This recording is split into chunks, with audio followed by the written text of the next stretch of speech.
Hi everyone, it's Thursday, April 9th, and you're here with Evan. I'm in my impromptu science lab. So I just came in from the field, by which I mean my backyard right now, and I found something that I'm curious about. So I have my kitchen table right now set up to be a lab, which just means kitchen stuff is out of the way and my science stuff is here. And I want to know more about this flower growing in my backyard. So in order to observe and investigate and learn about it, I'm going to do some science journaling. And I want to talk to you about how to keep a science journal at home, if you haven't already started that, the same way that we do at school all the time. So I know that many of you will know exactly what I'm talking about, but in case you don't, or in case you need some reminders, I'm here to remind you about keeping a science journal so that you can start doing this at home. And we're going to follow some simple, basic steps that'll help us all do this in the same way. So the first thing is to have a science journal. We're going to come down here and look at some of the steps, and this will give you a reminder of some of the ways we practice science journaling. So how to science journal. First, find or make a journal. You might have something lying around the house that you can use for this, or you might want to make one. It is important that our science journal is going to be just for science journaling, and not for other types of drawing and writing. Alright, so once you have your journal ready to go, step 2 is to find something to investigate, and you will all be excellent at this. All you do is look around and start wondering about stuff. It might be food in your house, it might be something you find in the yard, a pet. You can find so many things to investigate. Alright, once you have a specimen to investigate, you're ready for step 3. You're going to open your journal to the next blank page. Part of science journaling is about keeping our observations organized. So it is important that we try to add things in an organized way. And we do that by finding the next blank page each time we begin. Alright, step 4, a little writing involved. This also helps us keep things organized. Step 4, we write the date and a simple label. And I want to remind you that this is not a time to worry about writing things perfectly or if you get a number backwards. That's not really the point here. The point is just to be adding a little information that's going to help us remember about our observation later. So you just do your best, you write the date and a simple label.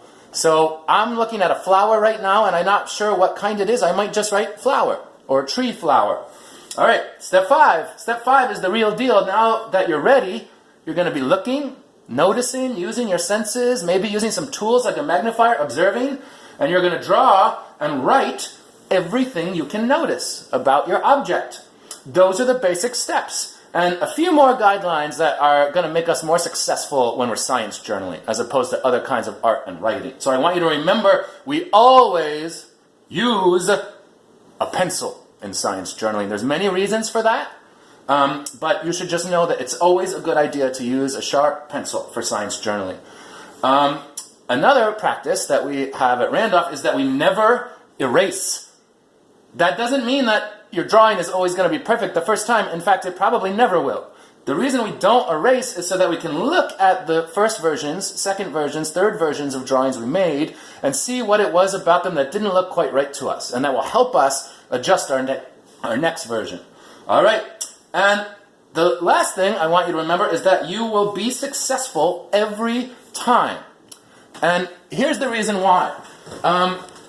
Drawing in a science journal is not so much about the drawing you make at the end. In fact, unlike maybe in art or in other situations, the drawing you make at the end almost doesn't really matter. It could be important or useful for you later, and it might turn out to be beautiful, but it might not. No matter how it looks at the end, you will be successful because the goals of science journaling are the things you're doing while you're drawing. It's not the drawing that you make at the end. The reason we do the drawing is because it's a great way to help our brains and our senses really focus on observing, on carefully observing and trying to notice everything we can in a way that we don't notice when we just glance at something, or even when we look at it closely but don't try to draw it.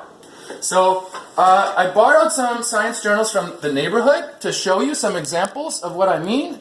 Most of them have to do with plants or things that we found outside at Randolph.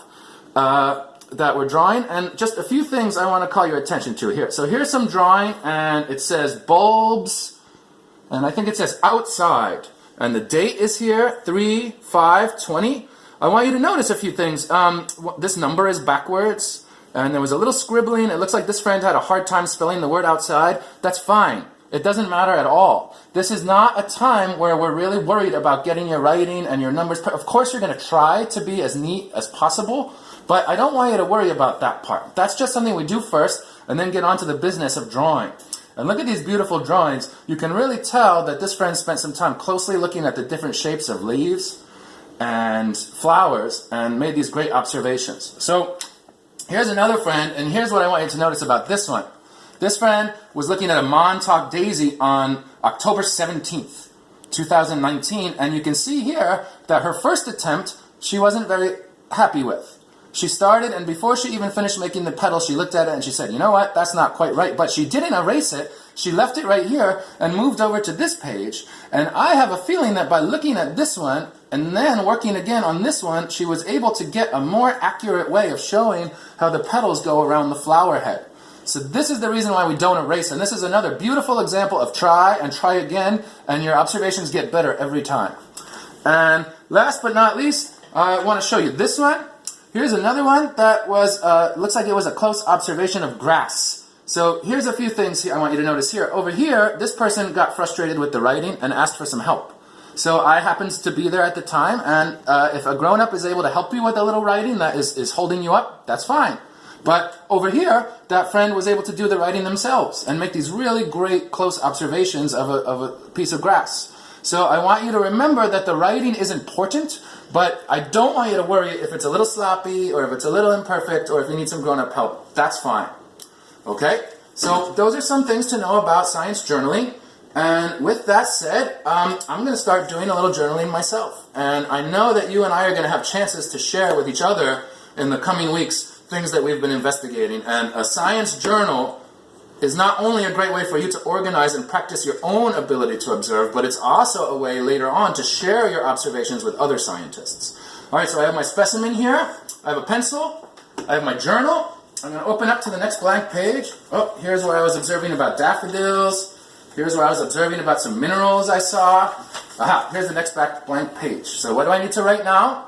The date. It's the 9th of April, so I'm going to write 4/9/20. And I need to write a little label about what I'm drawing, but I don't know exactly what it is yet. So I don't want to guess. In science, we don't want to write down a guess. I'm going to write down, unknown flower. If you don't know how to spell a big word like unknown, that's okay. I'm going to write down unknown flower. Any label is a good one. Flower is okay. If you want to write a little bit more to be specific, that's great. And now I'm ready to start looking and drawing. I'm going to count how many petals there are and think about how big it is and then start to try and represent that on my paper. So, start a science journal between now and the next time we see each other. Find a journal, follow these steps. You and your parents will be getting more information from me about some ideas to help you get started, and I can't wait to see what you discover.